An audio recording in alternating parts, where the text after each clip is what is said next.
नमस्कार विद्यार्थी मित्रांनो, मी निलेश विखे एव्हानास अकॅडमीच्या ऑनलाईन प्लॅटफॉर्मवर सर्वांचं स्वागत करतो. मित्रांनो, एमपीएससी राज्यसेवा पूर्व परीक्षा 2025 चा रिझल्ट लागलेला आहे. मोस्ट अवेटेड विद्यार्थी वाट पाहून थकलेले होते आणि शेवटी रिझल्ट आलेला आहे. पण आता विद्यार्थ्यांना आणखी एक चिंता लागलेली आहे. ती म्हणजे काय, की 30 दिवसानंतर होणाऱ्या आपल्या मुख्य परीक्षेबद्दल. आता विद्यार्थ्यांना आयडियाच नाही की एक्झॅक्टली कसा हा पेपर येणार. कारण काय, कारण पहिल्यांदा आपली राज्यसेवा होणार आहे. मग त्या अनुषंगाने जनरल स्टडी 3च्या अंतर्गत येणारा जो पर्यावरण व आपत्ती व्यवस्थापन आहे, तर या सब्जेक्ट विषयीची जे इम्पॉर्टंट टॉपिकची लिस्ट आहे मी तुम्हाला इथे सांगतोय. म्हणजे एवढेच टॉपिक तुम्ही करून जा, म्हणजे तुमचा हा टॉपिक किंवा हा सब्जेक्ट चांगल्या पद्धतीने तयार होईल. तर आपण वन बाय वन समजून घेणार आहोत. तसं जर बघितलं, मी पुन्हा एकदा तुम्हाला सांगतो की आपल्याला माहिती आहे की हा जो सब्जेक्ट आहे तो एन्व्हायरमेंट आणि डिझास्टर मॅनेजमेंट म्हणजेच काय, पर्यावरण आणि आपत्ती व्यवस्थापन आहे. तर युपीएससीचा ट्रेंड काय सांगतो की दरवर्षी जवळपास 4 प्रश्न येतात. 4 पैकी जे 3 प्रश्न आहेत ते आपले पर्यावरण या टॉपिकला घेऊन असतात आणि एक प्रश्न हा जवळपास म्हणजे कमी जास्त होतात, पण एक प्रश्न हा जवळपास आपला कशाला असतो, आपत्ती व्यवस्थापनावर असतो. करेक्ट. मग अशा अनुषंगाने आता कुठले असे टॉपिक आहे जे पर्यावरणाचे महत्वाचे आहे आणि कुठले असे टॉपिक आहे जे आपल्याला आपत्ती व्यवस्थापनाच्या दृष्टिकोनातून अभ्यासणे आवश्यक आहे, त्याबद्दलची आपली ही लिस्ट आहे. आता पूर्वी मी तुम्हाला पर्यावरण याचे इम्पॉर्टंट टॉपिक सांगतो आणि मग आपत्ती व्यवस्थापनाचे इम्पॉर्टंट टॉपिक सांगतो की कोणते करायला पाहिजे तुम्ही. करेक्ट. आता बघा, या लिस्टमध्ये इतकेच टॉपिक तुम्हाला करणे अपेक्षित आहे, कारण हे रिपीटेड टॉपिक आहे जे युपीएससी सिव्हिल सर्व्हिस एक्झामिनेशनला 2013 ते 2025 मध्ये पर्यंत विचारले गेले. करेक्ट. कुठले असे टॉपिक आहेत, सर्वात जास्त जर कशा म्हणजे कुठल्या टॉपिकवर जर प्रश्न विचारला गेलेला असेल तो म्हणजे आहे टॉपिक आपला, वेट मिनिट, हा तो टॉपिक आहे प्रदूषण. पोल्युशन यावर सर्वात जास्त प्रश्न विचारले गेलेले आहेत. तर आता यानंतर मी प्रश्न दाखवतो कसे कसे प्रश्न होते, कुठले एक्झॅक्ट टॉपिक होते. त्यानंतर बघा की वायू, जल, सागरी आणि औद्योगिक अशा पद्धतीचे जे काही प्रदूषण आहे त्यावर 9 प्रश्न विचारले गेले आहेत सर्वात जास्त. म्हणून पोल्युशन हा महत्वाचा एक टॉपिक होऊन बसतो आपल्यासाठी आणि त्याचा अभ्यास तुम्हाला ऑलरेडी झालेला असेल, कारण प्रिलिमला आपण पर्यावरण वाचतो. त्यानंतर हवामान बदल व आंतरराष्ट्रीय उपक्रम, म्हणजे जे क्लायमेट चेंज होत आहे आणि त्या अनुषंगाने जे काही मग इंटरनॅशनल असे प्रोग्राम्स राबवले जातात किंवा इंटरनॅशनल काही असे आपण म्हणतो समिट वगैरे होतात, कार्यक्रम राबवले जातात, त्या संबंधीचे प्रश्न आतापर्यंत 7 विचारले गेले. म्हणजे दुसरा महत्वाचा टॉपिक आहे क्लायमेट चेंज. त्यानंतर तिसरा महत्वाचा आहे जलसंपदा व्यवस्थापन व भूजल, म्हणजे आपली जी भूजल पातळी आहे ती कमी होत आहे. त्या अनुषंगाने मग महत्वाचे असे काही प्रश्न आहेत किंवा अशा काही समस्या भेडसावत आहे आपल्याला, म्हणजे पाण्याची टंचाई झालं किंवा भूजल पातळीचं कमी होणे किंवा पाण्याचं प्रदूषित होणे. तर अशा पद्धतीचे जे काही प्रश्न आहेत हे आपल्याला या टॉपिकच्या अंतर्गत विचारले जातात. किती प्रश्न विचारले गेलेले आहेत? 5 प्रश्न विचारले गेलेले आहेत. त्यानंतर महत्वाचा टॉपिक आहे चौथा, ऊर्जा, हरित तंत्रज्ञान व शाश्वत विकास. यालाही 4 प्रश्न विचारले गेलेले आहेत. ठीक आहे. आणि हा टॉपिक तसं बघितलं तर सोपी आहे, फक्त तुम्हाला तो प्रॉपर अभ्यासायचा आहे. त्यानंतर पर्यावरणीय प्रशासन व EIA, एन्व्हायरमेंट इम्पॅक्ट असेसमेंट आला म्हणतो, एन्व्हायरमेंटल इम्पॅक्ट असेसमेंट. तर बेसिकली काय की पर्यावरणाचा विकास करताना भरपूर वेळा काय होते, कुठले जंगल तोडले जातात, कुठला एखादा पर्वत आहे किंवा पहाड आहे किंवा आपण म्हणतो टेकड्या आहेत, त्याचं खनन केलं जातं. मग त्याचा पर्यावरणावर काय प्रभाव पडतो, म्हणून त्यालाच म्हटलं जातं एन्व्हायरमेंट इम्पॅक्ट असेसमेंट. मग त्याचं जे असेसमेंट केलं जातं त्याच पूर्ण त्या प्रोसेसला EIA म्हटलं जातं. यावरील प्रश्न विचारलेले आहेत, 4 प्रश्न विचारलेले आहेत. तसं बघायला गेलं तर हा टॉपिक खूप छोटा आहे आणि त्या संबंधित तुम्हाला कमी वाचनात तुम्हाला 4 प्रश्न म्हणजे एखादा प्रश्न तरी तुम्हाला येऊ शकतो. त्यानंतर जैवविविधता, बायोडायव्हर्सिटी आणि परिसंस्था संवर्धन या संबंधित 4 प्रश्न विचारले गेलेले आहेत. आता हे जवळपास खालचे सगळे टॉपिकने इक्वल इम्पॉर्टन्स आपल्याला दिसत आहे. करेक्ट. त्यानंतर खनन म्हणजेच की खाणकाम आणि संसाधन शोषण, म्हणजे जे एक्सप्लॉयटेशन करतो आपण. खाणकाम तर करतो, पण खूप वेळा काय होतं की आपण पर्यावरणाचं खूप शोषण करतो किंवा एक्सप्लॉयटेशन करतो आणि त्या कारणाने तिथे खूप सारे पर्यावरणीय असे समस्या भेडसावतात. त्या संबंधित किती प्रश्न विचारले गेले? 4 प्रश्न विचारले गेले. आर्द्रभूमी म्हणजे इथे आपण वेट मिनिट, आर्द्रभूमीला आपण खारफुटी जंगले जे म्हणतो, लक्षात घ्या. खारफुटी जी जंगल आहे, करेक्ट, त्याला आर्द्रभूमी दुसरा शब्द. पण हा जो किनारी प्रदेशात भाग असतो, करेक्ट, खारफुटी जमिनीचा, त्या संबंधित किती प्रश्न विचारले गेले? 3 प्रश्न विचारले गेले. त्यानंतर नदी व परिसंस्था व्यवस्थापन, ठीक आहे, नद्यांचे जे काही परिसंस्था आहे त्याचे व्यवस्थापन करण्यासंबंधित 3 प्रश्न विचारले गेले. तर आता बघ तुम्ही बघू शकता की सगळं टॉपिक जवळपास इक्वल इम्पॉर्टन्स आहे. म्हणजे हे पहिले 2 टॉपिक जर सोडले तर बाकीच्यांचे जवळपास 5, 4 किंवा 3 अशी प्रश्नसंख्या आहे. म्हणून तुमचे खालचे टॉपिक आहे हे थोडे थोडे का होईना तुम्ही तयारी करून जा, जेणेकरून तुमचा जो प्रश्न आहे तो अटेम्प्ट होईल. त्यानंतर आता बघा, याच टॉपिक संबंधित जे प्रश्न दिलेले आहेत ते मी तुम्हाला सांगतो कसे विचारले गेले. जसं पहिला जो आपला टॉपिक होता सर्वात महत्वाचा, प्रदूषण, वायू, जल, सागरी, औद्योगिक प्रदूषण, प्रमुख घटक इथे लिहिलेला आहे. इथे संबंधित प्रश्न आणि वर्ष, कुठल्या वर्षाला तो प्रश्न विचारला गेला. जसं इथे लिहिलेलं आहे औद्योगिक जल प्रदूषण, ठीक आहे, जल प्रदूषणावर प्रश्नाला 2024 ला विचारला गेला. तेल प्रदूषण आहे, ठीक आहे, ऑइल पोल्युशन फोटो रासायनिक धूर, त्यानंतर एनकॅप काय आहे, त्यानंतर WHO AQG air quality index वगैरे असतात. त्यानंतर कोळसा प्रकल्प पर्यावरणीय परिणाम काय झाला, कोळसा आपण खूप जास्त त्याचं उत्खनन करतो, जाळतो, त्यामुळे पर्यावरणावर काय परिणाम होत आहे, घनकचरा विल्हेवाट अडथळे काय आहेत, विषारी कचरा व्यवस्थापन आणि हजार्डस वेस्ट म्हणजे जे धोकादायक असे आपण म्हणतो की वेस्ट आहे, टाकाऊ पदार्थ, तर त्या संबंधीचे कायदे काय आहेत, त्या संबंधित प्रश्न आहेत. तर हा प्रदूषण संबंधित युजली प्रश्न आपल्याला पाहायला मिळतो. त्यानंतर दुसरा महत्त्वाचा टॉपिक होता तो म्हणजे हवामान बदल व आंतरराष्ट्रीय उपक्रम. जसं की CCUS हा व हवामान बदल काय आहे ते विचारला गेलं. पॅरिस करार न्यूज मध्ये होता तेव्हा त्यावरही प्रश्न विचारला गेला आणि हा रिसेंट 25 ला विचारला गेला. बघा दोन्ही प्रश्न 25 ला विचारला गेलेले आहेत. COP26 परिणाम काय झाले 2021 ला आहे. जागतिक तापमानवाढ आणि क्योटो प्रोटोकॉल हा तर स्टॅटिक टॉपिक आहे, तो आपण अभ्यासलेला आहे. त्यानंतर हवामान बदलाचा भारतावर परिणाम, त्यानंतर IPCC समुद्र पातळी वाढ आणि ग्रीन ग्रिड उपक्रम. तर बेसिकली हे टॉपिक आपल्या पुस्तकात दिलेले आहेत आणि करंट अफेअरचा जर आपण त्याला जोड दिली तर या संबंधीचा प्रश्न तुमचा अटेम्प्ट होतो. पुढला आहे जलसंपदा व्यवस्थापन व भूजल. जसं मी तुम्हाला म्हटलं की खूप सारा आपल्याला समस्या भेडसावत आहे जलसंपदाबद्दल, जसं की समुद्री पाणी अंतर्वेशन म्हणजे समुद्राचं पाणी जे आहे ते आतमध्ये येत आहे आणि त्या कारणाने जे आपले जे पिण्याच्या पाण्याचे रिसोर्सेस आहेत ते खारे बनत आहेत. करेक्ट. त्यानंतर भूजल क्षय म्हणजे की भूजल पातळी कमी होणे. जलशक्ती अभियान काय होतं त्या संबंधित ते आपल्याला विचारलं गेलं. राष्ट्रीय जल नीती. करेक्ट. त्यानंतर गंगा व्यवस्थापन, गंगा नदी व्यवस्थापन आहे आणि नदी प्रदूषण नियंत्रण करणे या संबंधित प्रश्न विचारला गेले.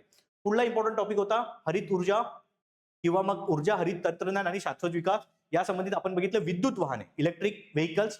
त्यानंतर सौर ऊर्जा उपक्रम आणि CCUS हाच टॉपिक मी इथे घेतलेला आहे कारण याच्या अंतर्गत येतो. आणि ग्रीन ग्रिड हाही टॉपिक वरचा आहे जो इथे आपण मोजू शकतो. तर जवळपास हे महत्वाचे असे टॉपिक आहे किंवा प्रश्न आहेत आणि त्या संबंधीचे जे टॉपिक आणि प्रश्न आहे हे मी तुम्हाला इथे दाखवले आहे. तर ही लिस्ट ही जी काही PDF आहे हे मी तुम्हाला टेलिग्राम ग्रुपमध्ये अवेलेबल करून देतो. तुम्ही त्याला चांगल्या पद्धतीने ऑब्झर्व करा जेणेकरून तुम्हाला ते अनालिसिस होणार. त्यानंतर पुढील इम्पॉर्टंट टॉपिक आहे तो म्हणजे काय पर्यावरणीय प्रशासन व EIA. तर EIA म्हणजे एन्व्हायरमेंटल इम्पॅक्ट असेसमेंट याच्या अधिसूचनाची तुलना करायची आहे. त्यानंतर NGO व EIA ची भूमिका. बघा EIA पुन्हा पुन्हा रिपीट होत आहे. कसं आपल्याला दिसतोय की त्याचं महत्व किती आहे. पुनर्वसन परिणाम आणि गो नो गो क्षेत्र संकल्पना. तर यावर आपल्याला दिसतं की 4 प्रश्न विचारले गेलेले होते. तर अशा पद्धतीने इथे प्रश्न विचारला गेले. पुढला आहे जैवविविधता आणि परिसंस्था संवर्धन. जैवविविधता अधिनियम काय आहे, त्यानंतर परिसंस्थेची वहन क्षमता, सेंद्रिय राज्य सिक्कीम, ठीक आहे, त्यानंतर वनस्पती सेल्युलर चक्र काय. तर या संबंधित प्रश्न आपल्याला जैवविविधता आणि परिसंस्था संवर्धन यामध्ये विचारला गेला. त्यानंतर खनन व संसाधन शोषण, जसं खननाचे म्हणजे की खाणकामाचे पर्यावरणीय परिणाम काय आणि त्याच्यावर उपाय तुम्हाला विचारलेले होते. अवैध खनन परिणाम काय आहेत, त्यानंतर किनारी वाळू उत्खनन. तर बेसिकली तुम्ही हे काही करा याचे परिणाम तर जवळपास सारखे असतात, फक्त काही स्पेसिफिक परिणाम पर्टिक्युलर एका खाणकामाचे असतात ते तुम्हाला लक्षात ठेवायचे. पण काही खाणकामाचे जे काही परिणाम आहेत ते कॉमन आहे. म्हणजे या संबंधित तुम्ही जर फक्त शॉर्ट नोट्स जरी वाचून गेलेत तरी तुम्हाला कुठल्याही पद्धतीचे खाणकामाचा प्रश्न आला तरी तुम्हाला त्यातले पॉईंट लिहिता येणार आहे. म्हणजे स्मार्ट वर्क करायचं आहे तुम्हाला. त्यानंतर आर्द्रभूमी, जसं मी तुम्हाला सांगितलं तर खारफुटी जे जंगल म्हणतो आपण, म्हणजे समुद्र किनाऱ्यावरचे जे काही खारफुटी जंगल आहेत आणि किराणी परिसंस्था याच्यावर किती प्रश्न आहे, म्हणजे कुठले प्रश्न आहेत. राष्ट्रीय आर्द्रभूमी कार्यक्रम. करेक्ट. त्यानंतर रामस्तर तळे काय असतात आणि किनारी अपर्दन म्हणजे किनारी जे काही आपलं म्हणतो की क्षय होतं, इरोजन होतं, तर त्या संबंधीचा हा प्रश्न होता. त्यानंतर नदी परिसंस्था व व्यवस्थापन यामध्ये नमामि गंगे कार्यक्रम काय आहे. त्यानंतर नदी जोड प्रकल्प परिणाम विचारला. नदी प्रदूषण नियंत्रण उपाय. बघा नदी नदी नदी म्हणजे नदी संबंधित तुम्हाला प्रश्न विचारला जाऊ शकतो. आणि तसंच ड्रेनेज सिस्टीमवर म्हणजे नदी जे प्रकल्प वगैरे असतात किंवा मग आपण म्हणतो की नदी संबंधीचे जे काही प्रश्न असतात ते आपल्याला जॉग्राफीच्या अंतर्गत विचारले जातात. म्हणून तिथनं तुम्ही लिंक घेऊन इथेही भरपूर काही माहिती म्हणजे मिळू शकता, तुम्हाला तिथे मिळू शकते आणि इथले प्रश्न तुमचे सॉल्व्ह होणार. तर अशा पद्धतीने हे होते प्रश्न किंवा ही होती लिस्ट जे महत्वाचे असे टॉपिक आहे पर्यावरणा संबंधित.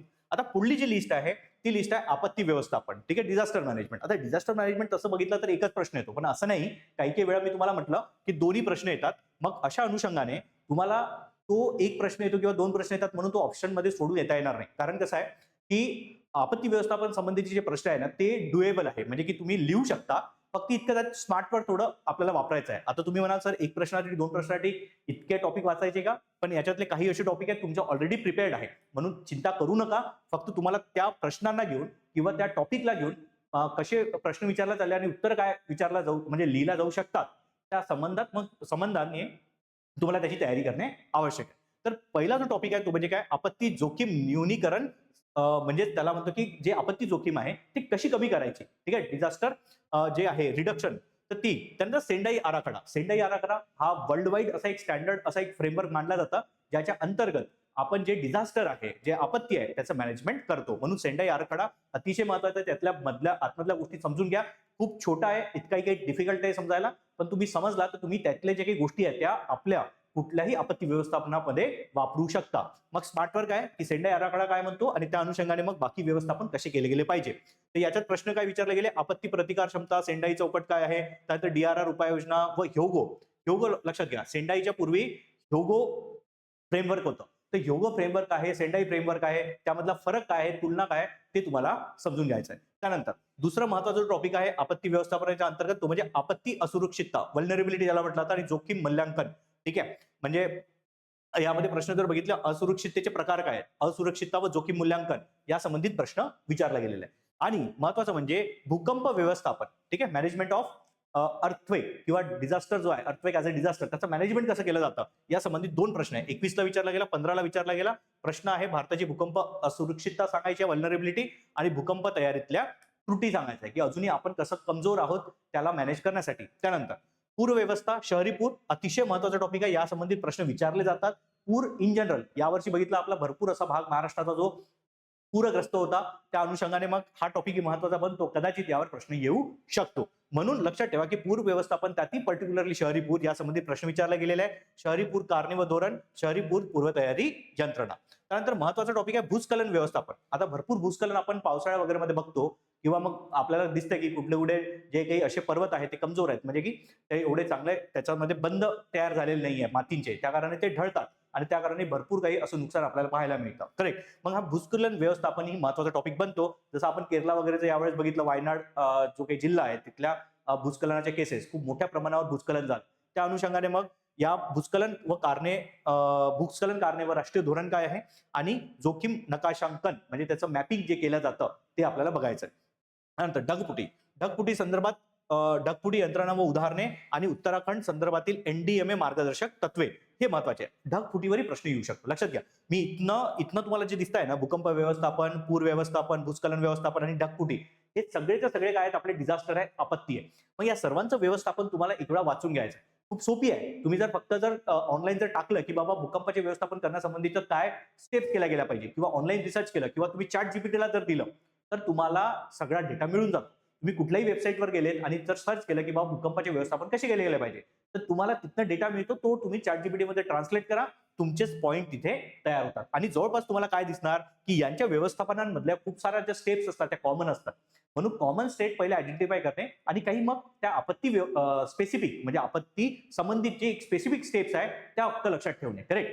तर या 4 वर जवळपास 2 प्रश्न विचारले गेलेले आहेत, म्हणजे यावर रिपिटेशन शक्य आहे आणि एमपीएससी प्रश्न विचारणार. त्यानंतर सुनामी बघा, सुनामीचं व्यवस्थापन आहे, ही पुन्हा आपली एक आपण म्हणतो की आपत्ती आहे. यावर एक प्रश्न विचारला गेला होता, 2004 सुनामीची कारणे आणि NDMA मार्गदर्शन तत्व, एकच प्रश्न होता.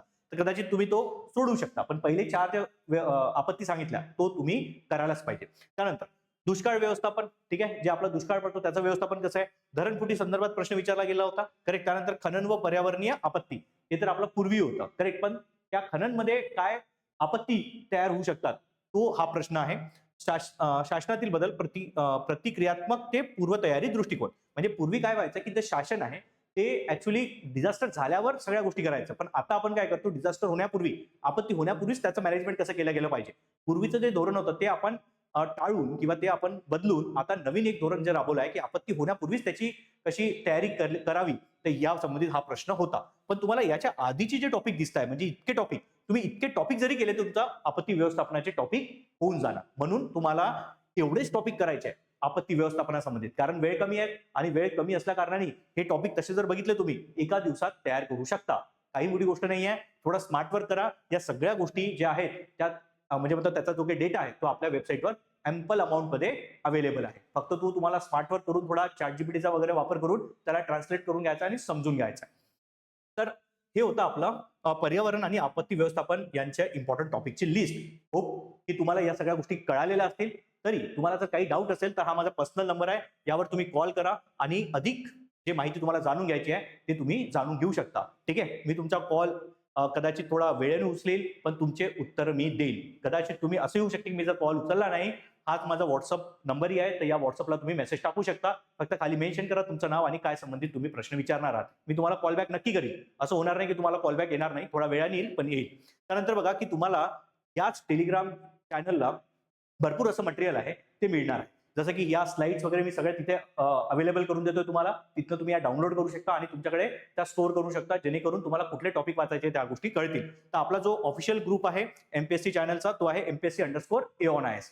त्याही पलीकडे मी तुम्हाला स्वतः जे इथिक्स सब्जेक्ट आहे त्या संबंधीचं गायडन्स करतो आहे. ऑलरेडी विद्यार्थी आपल्यासोबत जुळालेले आहेत, त्यांचे जे पेपर आहेत ते क्वेश्चन लिहित आहेत आणि त्यांचे पेपर मी चेक करून देतो आहे आणि फ्री ऑफ कॉस्ट देतो आहे. त्यात काही चार्ज मी तुमच्याकडे करून घेत नाहीये. करेक्ट. तुमचा आन्सर रायटिंग कसं इम्प्रूव्ह करायचं विथ रिस्पेक्ट टू इथिक्स म्हणजे नीतिशास्त्र या सब्जेक्टला घेऊन, तर ते तुम्हाला या चॅनलवर अवेलेबल असणार आहे. करेक्ट. ही आपलं एक टेलिग्राम चॅनल आहे निलेश सर इथिक्स. त्याच्या दोन्ही चॅनलच्या लिंक्स मी डिस्क्रिप्शन बॉक्समध्ये देतो आहे, किंवा तुम्ही स्वतः जर सर्च केलं टेलिग्रामला तरी तुम्हाला तिथनं ते जॉईन करता येईल. पुढे की काही विद्यार्थी असे आहेत ज्यांना जे नव्याने समाविष्ट करण्यात आलेले सब्जेक्ट आहे GS 1, 2, 3, 4 च्या अंतर्गत, म्हणजे भारतीय समाज झालं, सामाजिक न्याय, आंतरराष्ट्रीय संबंध, अंतर्गत सुरक्षा, आपत्ती व्यवस्थापन, नीतिशास्त्र विषय, या संबंधित अजूनही डाऊट आहे तर त्या विद्यार्थ्यांसाठी आम्ही एक रेकॉर्डेड बॅच ठेवलेली आहे आणि त्याची फीस फक्त आणि फक्त 4,999 आहे. आता काही विद्यार्थी असे म्हणतील की बाबा फक्त 4,999, 30 दिवसासाठी 4,999 ची बॅच लावायची का? तर त्या विद्यार्थ्यांसाठी सांगतोय मी तुम्हाला की ही बॅच पुढे 2026 ची जी मुख्य परीक्षा आहे,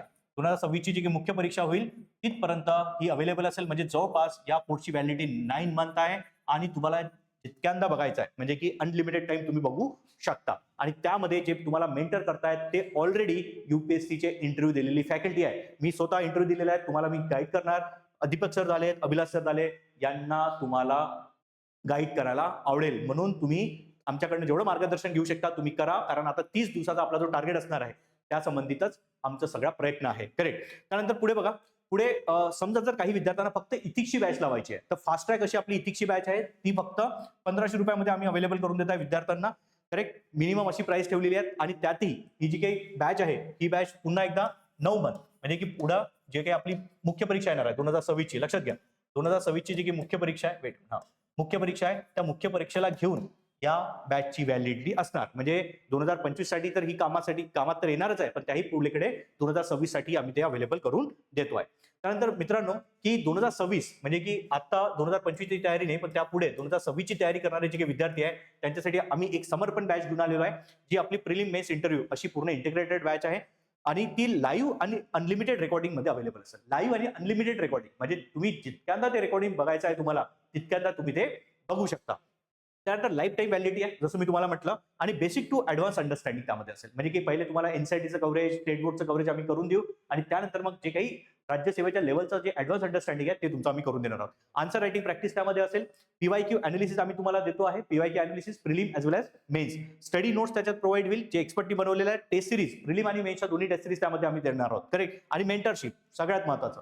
तर समजा जर काही विद्यार्थी असे जे लाईव्ह आम्हाला जॉईन करतात तर त्यांना महत्त्वाचा प्रश्न असतो की सर आमचं पर्सनलाइज असं मेंटरशिप नाही होत, मग आम्ही त्यांना पर्सनलाइज 1-to-1 मेंटरशिप देतो आहे. करेक्ट. तर ही बॅच आहे ती तुम्ही जॉईन करा जर असेल. आणि पुन्हा एकदा आपली जी टीम आहे त्यामध्ये ऑलरेडी इंटरव्ह्यू दिलेले आपले सगळे फॅकल्टी आहेत. त्यानंतर पुढे जसं मी तुम्हाला सांगितलं की आणखी तुम्हाला याच्या व्यतिरिक्त काही डाऊट असतील तर तुम्हाला आम्ही आमचा ऑफिशियल नंबर देतो आहे, या ऑफिशियल नंबरवर तुम्ही कॉल करू शकता. या वेबसाईटला व्हिजिट करा, तिथे भरपूर काही असं कंटेंट मटेरियल अवेलेबल आहे. सिलेबस कॉपी झाला किंवा मग AONIS अकॅडमीच्या ज्या नोट्स झाल्या त्या तुम्ही वेबसाईटवरून डाउनलोड करू शकता. त्याही पलीकडे असंच जर तुम्हाला कंटेंट जर पाहिजे असेल तर तुम्ही आम्हाला कनेक्ट करा फेसबुकला, इंस्टाग्रामला आणि ते आपलं युट्यूबला आम्ही तुमच्यासाठी असे काही व्हिडिओज घेऊन येतो जे फ्री ऑफ कॉस्ट असतात, जिथे आम्ही विद्यार्थ्यांना मार्गदर्शन करतो. तर होप करतो की तुम्हाला आजचं आपलं हे सेशन समजलेलं असेल. यामध्ये मी प्रयत्न केला की तुम्हाला कमीत कमी एफर्टमध्ये पर्यावरण व आपत्ती व्यवस्थापन या सब्जेक्टमध्ये कसे जास्तीत जास्त मार्क तुम्हाला मिळतील. करेक्ट. तर आता जरी तुम्हाला काही डाऊट असेल, जसं मी तुम्हाला नंबर शेअर केलेला आहे त्यावर तुम्ही कॉल करू शकता आणि तुमचे डाऊट क्लिअर करू शकता. तर मी होप करतो की आता येणारी जी 30 तारीख आहे याला आपण चांगल्या पद्धतीने तयारी करूया. Thank you very much.